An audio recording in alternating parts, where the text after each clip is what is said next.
एक कदम आध्यात्म की ओर में आपका स्वागत है। श्री गुरु चरणों में नमन कर आदि शक्ति मां जगदम्बा का स्मरण करता हूँ। पिछले वीडियो में हमने जीवित रहते हुए मोक्ष की मधुर अनुभूति को समझने का एक छोटा सा प्रयास किया था और उस चर्चा के अंत में मैंने आपसे कहा था कि हम अगली कड़ी में रुद्रामल कुंजिका और डामर कुंजिका के अंतर को जानेंगे। वह विषय अपनी जगह अत्यंत गूढ़ है और उसे हम पूर्ण शांति के साथ जल्द ही आपके सामने रखेंगे। लेकिन मोक्ष पर आपकी गहरी प्रतिक्रियाओं और भीतर से उठे प्रश्नों ने आज एक और नई दिशा खोल दी है। एक सरल किंतु अत्यंत महत्वपूर्ण प्रश्न, परमात्मा से मिलन कब होता है और जीवन मरण के चक्र से मुक्ति कैसे मिलती है।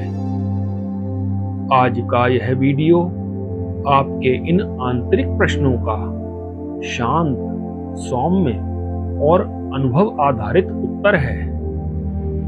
हम ना किसी तर्क में जाएंगे, ना किसी बहस में, बस उसी मौन, उसी चेतना की ओर बढ़ेंगे जहां मोक्ष के बीज अंकुरित होते हैं। रुद्रामल कुंजिका, डामर तंत्र कुंजिका का विषय निश्चित रूप से अपनी पूरी पवित्रता के साथ आएगा, पर अभी आइए कुछ क्षणों के लिए मन को शांत करें और जानें कि आत्मा अपने वास्तविक घर परमात्मा से कैसे मिलती है और जन्म मृत्यु के चक्र से मुक्ति का वास्तविक मार्ग क्या है। मोक्ष, परमात्मा से मिलन और जन्म मृत्यु के चक्र से मुक्ति, यह सनातन दर्शन का सबसे गहरा विषय है। इसे बहुत ही सरल और सीधी भाषा में समझिए ताकि आपका मन शांत हो जाए। परमात्मा से मिलन कब होता है? साधक बंधुओं, परमात्मा से मिलन किसी विशेष क्षण या मृत्यु के बाद ही नहीं होता। वह दो अवस्थाओं में होता है। पहला, जीवित रहते हुए, अर्थात जब मन इच्छाओं से मुक्त, अहंकार से हटकर, दुख सुख की पकड़ से बाहर और स्थिर, निर्मल, शांत हो जाता है, तभी आत्मा में परमात्मा का अनुभव होने लगता है। इसे ही जीवन मुक्ति कहते हैं। उस समय यह अनुभूति होती है, मैं शरीर नहीं हूं, मैं शुद्ध चेतना हूं। यही परमात्मा से मिलन है। दूसरा मिलन मृत्यु के बाद। जो व्यक्ति जीवन में पाप पुण्य दोनों से परे, आसक्तियों से मुक्त परम सत्य को जान ले, तो मृत्यु के क्षण में आत्मा पुनः जन्म नहीं लेती। यही मुक्ति या मोक्ष है।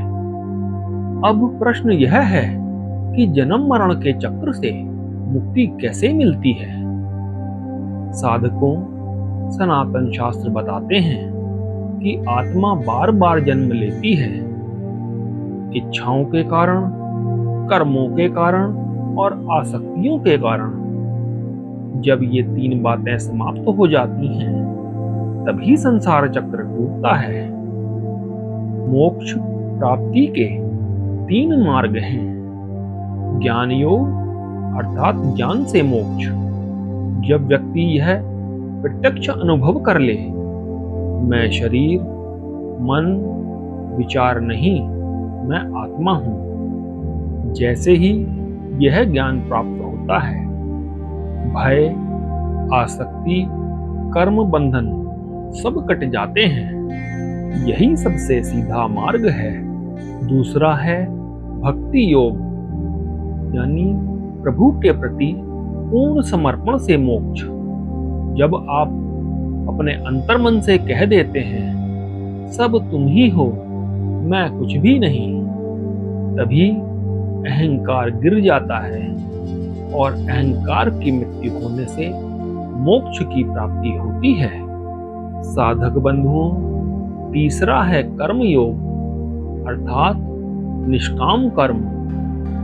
जब मनुष्य कर्म बिना स्वार्थ, बिना फल की इच्छा, बिना अहंकार के करता है, तब कर्म बंधन नहीं बनता और आत्मा की मुक्ति शुरू हो जाती है। यह जन्म मरण का बंधन तोड़ देता है और सबसे आसान मार्ग है साक्षी भाव। जब हर अनुभव, दुख, सुख, विचार, भय, क्रोध को आप साक्षी होकर देखने लगे और उनसे जुड़े नहीं, तब मन शांत हो जाता है और शांत मन से ही परमात्मा का सीधा अनुभव होता है और मन की मृत्यु होने से जन्म मरण के चक्र का भी अंत हो जाता है। यही मोक्ष का रहस्य है।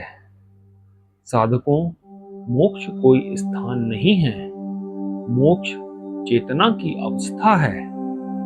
जिस दिन आप मन से अलग अपनी आत्मा को साक्षी रूप में अनुभव कर लेंगे, उसी दिन परमात्मा से मिलन शुरू हो जाता है। और यही है वह सत्य जिसे समझते ही जन्म मरण की पूरी पहेली ढह जाती है। मोक्ष कोई दूर का लक्ष्य नहीं, यह तो अभी इसी क्षण आपके भीतर बैठा हुआ है। बस एक जागरण पर्याप्त है, एक क्षण का प्रकाश, और आप वही बन जाते हैं जिसे आज तक खोजते रहे। लेकिन यह यात्रा यहीं समाप्त नहीं होती, क्योंकि मोक्ष का मार्ग केवल शांति का मार्ग नहीं है, यह शक्ति का भी मार्ग है। चेतना की जागृति के साथ देवी तत्व का उत्थान भी होता है और जब चेतना जागती है तो साधना का अगला द्वार स्वयं खुलता है, कुंजिका का द्वार। लेकिन यहाँ एक गहरा रहस्य है जो अधिकांश लोग नहीं जानते।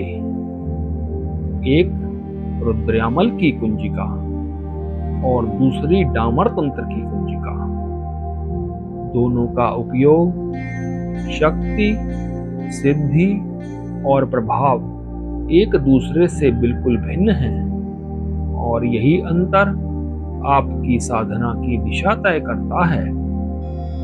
अगले वीडियो में हम खोलेंगे इस रहस्य का सबसे महत्वपूर्ण ताला, रुद्रयामल कुंजिका और डामर तंत्र कुंजिका में क्या अंतर है और कौन सी साधना आपके लिए उपयुक्त है।